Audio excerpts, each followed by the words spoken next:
The sky is covered in pitch-black clouds, the wind has begun to howl, and people are running around in panic. A strange unrest is being felt simultaneously across the world. At this very moment, the great event that has been talked about for centuries, written about in books, and foretold in hadiths is about to occur. A sight unlike anyone has ever seen before appears on the horizon. Between the wings of two angels, a man dressed in pure white, his face practically dripping with light, slowly descends to earth. This is Jesus, son of Mary.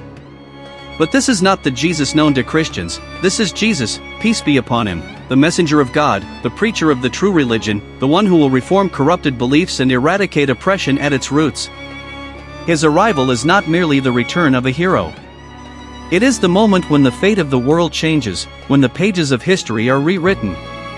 For he will eliminate the greatest corruption humanity has ever faced, the Antichrist. When he arrives, the reign of lies, oppression, and injustice will end. The cross will be broken, the pig will be slaughtered, and the jizya will be abolished. A single religion, a single justice, and a single truth will prevail on earth. But the real question is this arrival a fable, or a reality that will soon come true? What do the verses of the Quran say? How does our Prophet Muhammad describe it to us in authentic hadiths? What details do scholars provide on this subject? In this video series, based on Islamic sources, we will explain the 7 major events that will occur upon Jesus' return to earth, in full detail and in a way that will be vividly visualized. If you are ready, we are embarking on the most striking journey of the end times. In Islamic belief, the return of Jesus Christ to earth is considered one of the most remarkable and intriguing events of the end times. This belief is informed by both the indications in the Quran and the clear statements of authentic hadith sources. In verses 157 and 159 of Surah An-Nisa, the Holy Quran states that the claim that the Jews killed Jesus is false, that he was not killed or crucified, but rather that God raised him to his presence. The verse states, "And they neither killed him nor crucified him, but it was made to appear so to them. Rather, Allah raised him up to himself. And Allah is the exalted in might, the wise." Next, in verse 159 of Surah An-Nisa, it is stated that no one from the people of the book will believe in Jesus before his death, and that he will bear witness against them on the day of judgment. According to many commentators, this verse is a Quranic indication of Jesus' return to earth. In the 61st verse of Surah Az-Zukhruf, it is stated, "He is indeed a sign of the hour," indicating that Jesus' existence is a sign of events that will occur near the day of judgment. Scholars of exegesis such as Ibn Kathir, Qurtubi, and Tabari interpreted this verse as clear evidence for Jesus' return to earth at the end of time. The perspective on this issue is largely unanimous across Islamic schools of thought. In the Sunni faith, due to the abundance of authentic hadiths and their approaching tawatur, the fact that Jesus will return to earth before the day of judgment is accepted as a definitive principle of belief. Imam Nawawi, in his commentary on Sahih Muslim, clearly states that there is consensus on this matter. This matter is included in the fundamental tenets of the Hanafi, Shafi'i, Maliki, and Hanbali schools of thought. Shiite sources also accept the return of Jesus along with the Mahdi, the belief that he will establish justice together with the Mahdi and eliminate the corruption of the Antichrist is widespread. Numerous narrations on this subject are reported in Alam Majlisi's work Bihar al-Anvar. Thus, both the verses of the Holy Quran and the authentic hadith narrations, the consensus of Islamic scholars and the belief systems of the sects provide a strong basis for the return of Jesus Christ to the earth in the end times. One of the signs in the Holy Quran regarding the return of Jesus Christ to the earth is the following statement in the 61st verse of Surah Az-Zukhruf. "He is indeed a sign of the hour. Do not doubt him, but follow me. This is the straight path." In his commentary on this verse, Ibn Kathir, in his work Tafsir al-Quran al-Azim, states that its significance as a sign of the hour of judgment points to Jesus' descent to earth at the end of time and the establishment of justice. Qurtubi, in his commentary al-Jami li Ahkami al-Quran, cites the narrations of the revelation in authentic hadiths when explaining this verse and states that this interpretation was widespread among the companions and Tabi'in scholars.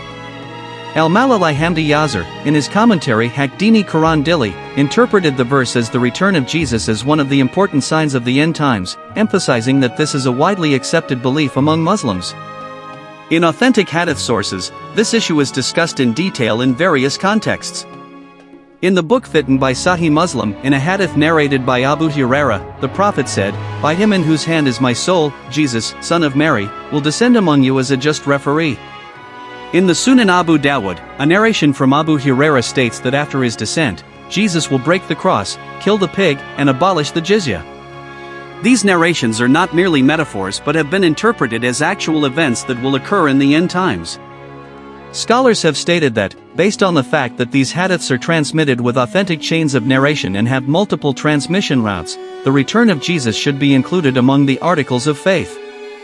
Imam Nawawi, in his commentary on Sahih Muslim, clearly states that these hadiths have been narrated in such a large number that they approach the level of tawatur and that there is consensus among Islamic scholars on this matter. Therefore, both the signs in the Quran and the clear statements in the authentic hadiths, combined with the interpretations of commentators such as Ibn Kathir, Qurtubi and al-Malali Hamdi Yazir, form a strong basis in Islamic sources regarding the return of Jesus Christ to the earth. Before the return of Jesus, one of the greatest tribulations frequently mentioned in authentic hadiths is the emergence of the Antichrist. The Prophet Muhammad repeatedly informed his community of this tribulation and warned against its danger.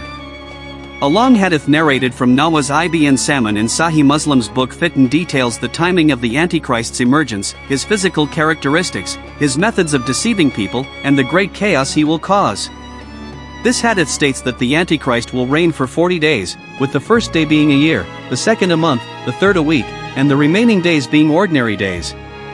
During this period, the Antichrist will attempt to lead people astray from their faith by performing extraordinary deeds such as raining down on the sky and causing the earth to flourish.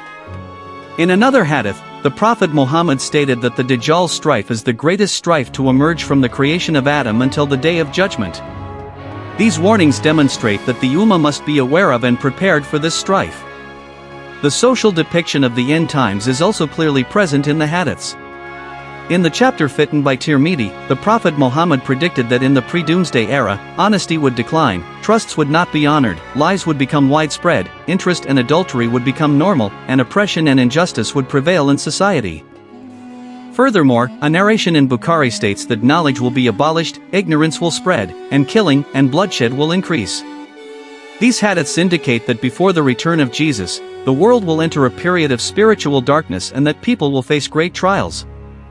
Thus, the descriptions of the corruption of the Antichrist and the spiritual collapse of the end times in the authentic hadiths clearly reveal the environment that will prevail before the return of Jesus Christ. Authentic hadiths describe in detail Jesus' descent to Jerusalem or Damascus as the first major event in his return to earth.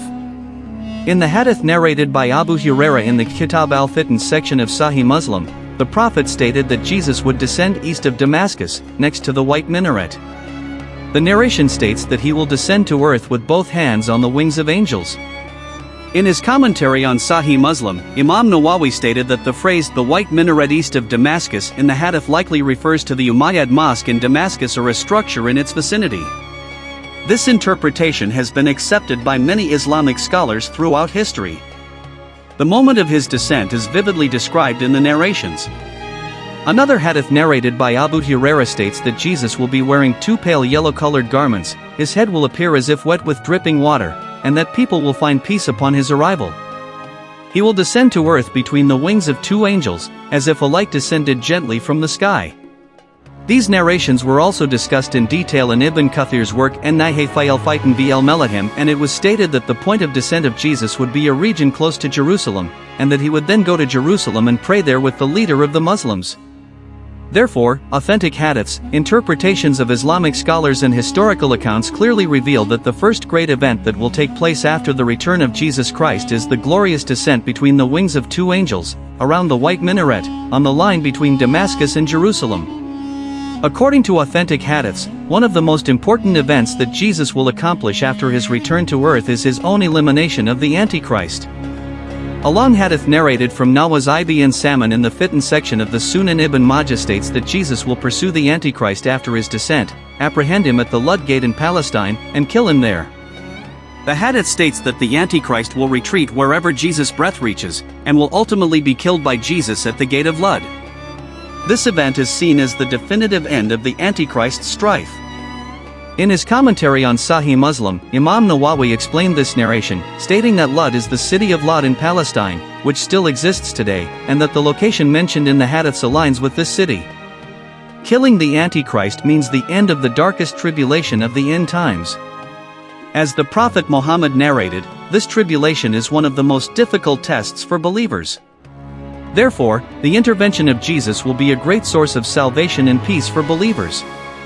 In his work An-Nihaya fi al-Fitan v al-Melahim, Ibn Kathir states that after the Antichrist is killed, justice will be restored to the world, an atmosphere of security will be established, and people will live in peace. This period is described as one in which oppression gives way to justice and fear to trust. Thus, the authentic narrations in the Sunan ibn Majah, the information supported by other hadith sources, and the explanations of Islamic scholars reveal that the killing of the Antichrist by Jesus at the Gate of Lud is the most critical turning point in the end of the discord of the end times. According to authentic hadiths, one of the important actions that Jesus will perform after his return to earth is to break the cross and kill the pig. In the hadith narrated by Abu Hurairah in the book Anbiya by Sahih Bukhari and the book Iman by Sahih Muslim, the Prophet said, "I swear by God in whose hand is my soul, that Jesus, the son of Mary, will soon descend among you, break the cross, kill the pig, and abolish the jizya." The breaking the cross mentioned in the hadith signifies rejecting the distorted doctrine of the Trinity in Christianity and establishing the dominance of monotheism. In his commentary on Sahih Muslim, Imam Nawawi explained this statement as meaning that by conveying the true religion of Jesus, he would declare the oneness of God and eliminate the false beliefs attributed to him. Killing the pig, on the other hand, means eliminating a food forbidden in Islam and the cultural understanding that legitimizes this prohibition. This action symbolizes that Jesus will fully implement God's commands and completely abolish customs that are incompatible with Islamic law. In his commentary Al-Jami li Ahkami al-Quran, Qurtubi states that these two actions symbolize that the true religion, with all its elements, will prevail with the return of Jesus. The symbols in these hadiths are understood not only as physical acts of destruction or killing, but also as powerful messages representing the eradication of superstitious beliefs and practices. In his work An-Nihaya fi al-Fitan v al-Melahim, Ibn Kathir states that with these actions of Jesus, people will turn to the true religion and live in peace and justice. Therefore, the statements of authentic hadiths and the interpretations of Islamic scholars clearly reveal that the breaking of the cross and killing of the pig by Jesus upon his return to the earth meant the correction of distorted beliefs and the re-establishment of the monotheistic doctrine. Authentic hadiths clearly state that one of the important actions to be taken after the return of Jesus is the abolition of the jizya.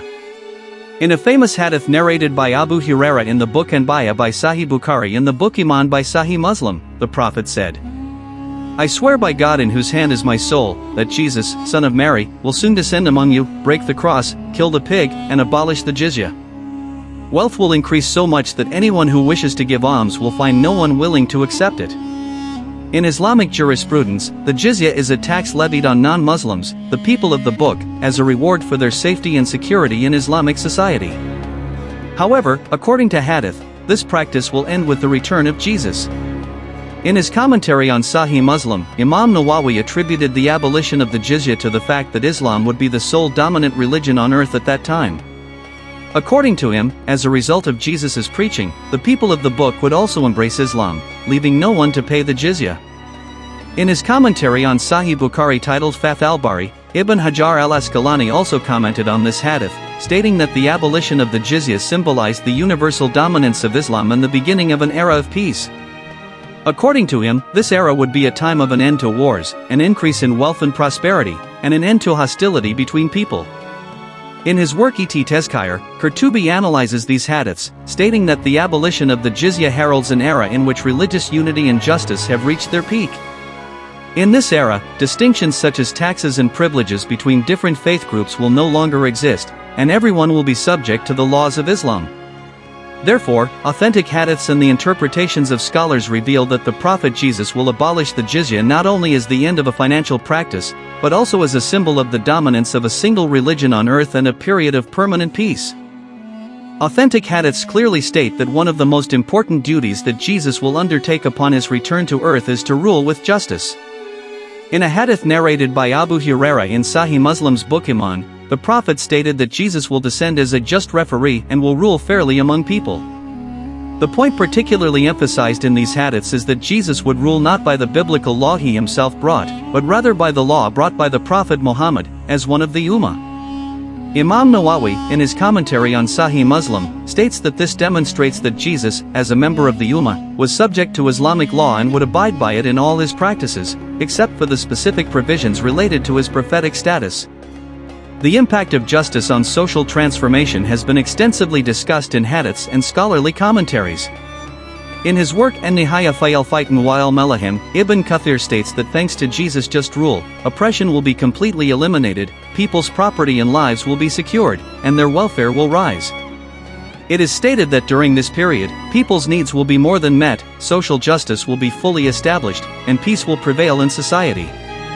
In his work Et Tezkire, Qurtubi emphasizes that justice is not merely a legal concept, it also means purifying hearts, strengthening trust within society, and increasing people's sense of responsibility towards one another. All of these aspects will be evident in Jesus' judgment, and people will experience a sense of justice not only before the law but also in their consciences. Therefore, the statements of authentic hadiths and the interpretations of Islamic scholars clearly reveal that the just ruling of Jesus upon his return to the earth is not only a form of governance, but also a radical transformation that will ensure the social, economic and spiritual reconstruction of humanity. The emergence of the people of Gog and Magog is explicitly mentioned in two different surahs of the Quran. Verses 94 and 99 of Surah Al-Kahf describe the construction of a barrier by Dhul Qarnayn against these people and their emergence from this barrier before the Day of Judgment. The verses state, "They said, O Dhul Qarnayn, Gog and Magog are making mischief in this land. Shall we pay you a tribute so that you can build a barrier between us and them?" Until, Dhul Qarnayn built a strong barrier between two mountains. Until, when the promise of my Lord comes, he will level it to the ground, and then Gog and Magog will rush from every hill. In the 96th and 97th verses of Surah Anbiya, the emergence of this nation is mentioned as one of the signs of the apocalypse. When the barriers of Gog and Magog are opened, they will rush from every hill. And when the true promise draws near, then the eyes of those who disbelieve will be frozen. This subject is also covered in detail in authentic hadiths. In the hadith narrated by Zainab bint Yash in Sahih Bukhari's book Anbiya, the Prophet woke up one day and said, "Woe to the Arabs!" Today, the barrier of Gog and Magog has opened up to this extent, and he explained by pointing to the circle between his thumb and index finger. In the long hadith narrated by Nawas ibn Salman in Sahih Muslim's book Fitnah, it is stated that after Jesus kills the Antichrist, God Almighty will bring forth Gog and Magog. This people will invade the earth, consuming everything, and people will retreat to high places to protect themselves from them. The hadith continues by saying that Jesus and the believers will pray to God, and God will destroy Gog and Magog with a disease. In his work titled Tafsir al-Quran al-Azim, Ibn Kathir evaluated the verses of the Quran and these authentic hadiths together and stated that the Gog and Magog incident will occur during the time when Jesus is on earth and that this discord will end with the intervention of Allah. Therefore, both the verses of the Quran and the authentic hadiths describe the emergence of Gog and Magog as one of the greatest disasters of the end times and clearly state that this will occur during the time when Jesus is on earth. In authentic and Hasan narrations, it is stated that after establishing peace and justice on earth, Jesus will live for a certain period, after which he will die. In a hadith narrated from Abu Hurairah in the Malahim section of the Sunan Abu Dawud, the Prophet stated that Jesus will remain on earth for approximately 40 years, then pass away and be buried by Muslims. A narration in the Musnad Ahmad ibn Hanbal states that after his death, Jesus would be buried in Medina next to the grave of Muhammad. Although this narration has been subject to differing evaluations among hadith scholars regarding its chain of narration, it has been cited among the most accepted narrations by many scholars of hadith and historians. In his commentary on Sahih Muslim, Imam Nawawi states that Jesus will live like a member of the Ummah, marry, have children, and complete his life as a normal human being. This has been seen as further evidence that after his return, he will serve not as a prophet but as a just ruler. In his work titled An-Nihaya fi al-Fitn wa al-Malahim, Ibn Kathir states that after the death of Jesus, his burial will be a great honor for Muslims and his grave will become an important place open to visitors in the Islamic world. Thus, this information, supported by the narrations of Abu Dawud and Ahmad ibn Hanbal, reveals that there are strong narrations that after completing his mission on earth, Hazrat Jesus will leave this world as a servant living among Muslims and buried by them, and that his grave will be next to that of our Prophet. The return of Jesus Christ, one of the most striking events of the end times, is not merely a historical or future event for Muslims, but also a powerful message of faith and guidance. The need for patience and steadfastness in the face of tribulation is repeatedly emphasized in the Quran. For example, the 200th verse of Surah Al-Imran states, "O you who have believed, be patient, race with each other in patience, maintain the limits, and fear Allah that you may be successful." In authentic hadiths, our Prophet stated that standing firm against fitnah, protecting one's faith, and adhering to the truth are the most important duties of believers in the end times. The return of Jesus Christ signifies the most powerful reaffirmation of the belief in monotheism in Islam and the establishment of justice on earth. According to the narrations in Sahih Bukhari and Sahih Muslim, his breaking the cross, killing the pig, abolishing the jizya, and ruling with justice are practical manifestations of this emphasis on monotheism and justice. In his commentary on Sahih Muslim, Imam Nawawi states that these actions of Jesus Christ would radically transform not only the social order of the time but also the very fabric of belief within the hearts of people. In his work Et Tezkire, Qurtubi emphasizes that people's turning to justice and honesty with the advent of Jesus Christ is as crucial as the end of discord. According to him, this era will be an era in which oppression and superstition will be eradicated, and faith and justice will prevail in every aspect of life. Therefore, the narrations regarding the return of Jesus convey the following message to Muslims, which is still valid today: a person who maintains their faith in the face of tribulations and difficulties, perseveres patiently, and strives to defend truth and establish justice will be the one who most closely resembles the great call to monotheism and justice that will be realized with the return of Jesus. In this respect, his return is both good news for Muslims about the future and a guide to faith and direction that must be lived from today.